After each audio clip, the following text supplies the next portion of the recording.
In this chapter, we're going to talk about nested loops. What does nested mean? Nest is something inside something. That's called nesting. What is a nested loop? If we have one while loop inside another while, or a for loop inside a while loop, it's called as loop nesting. So let's look at the basic structure. Here we have a loop, right? And then inside that there are a bunch of statements. And inside that there is another loop is starting, and then some second level loop statement, meaning statements that execute within that loop, and then some more statements at the first level. So this green and this green are all associated with this while loop, and this red is associated with this while loop. This is called nesting of loops. Now, the question is, why do we need this? There is a quick example actually here where we're asked to print out a sequence of numbers like this. One should be printed once, two should be printed twice, three should be printed thrice, so on and so forth. How do we do this? Let's start with some kind of logic. So we need, what if we did not have this double loop concept, looping inside a loop? So you'll do something like this: for number in range of what? Right? We need range of 1. That's all we have, right? Just one number. Print, or range of 2, let's say. Print number, right? And then this will print just a 0. If it is 1, it will just print a 0. Right?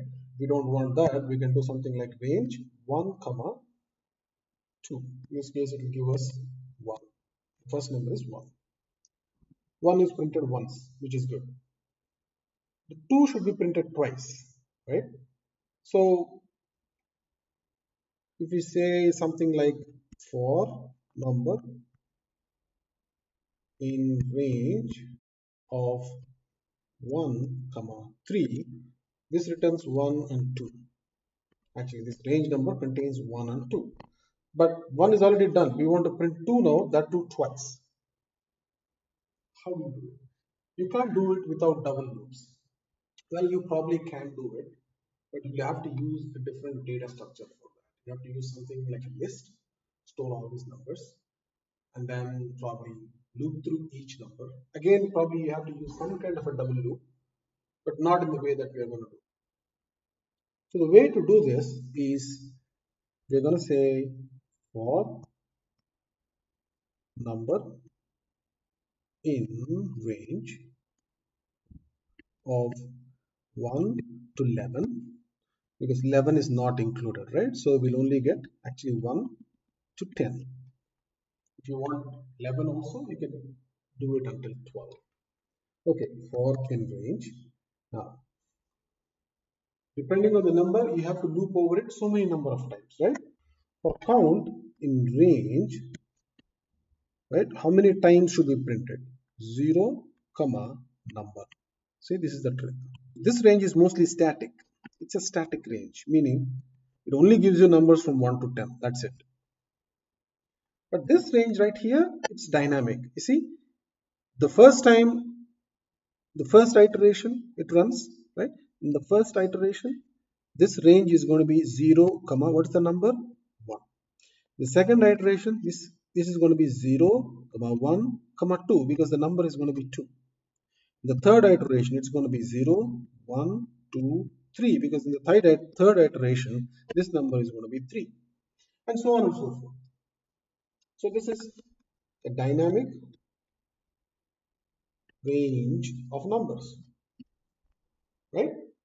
Okay, now let's go back to our program. So what are we going to do? Print. What should we print? number, not range, not the count. Print number, and that's it, right? If you understand this, you understand the concept of double loop.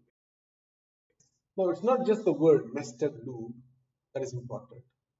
What is important is to understand that with this loop, there is a kind of dynamism that is happening.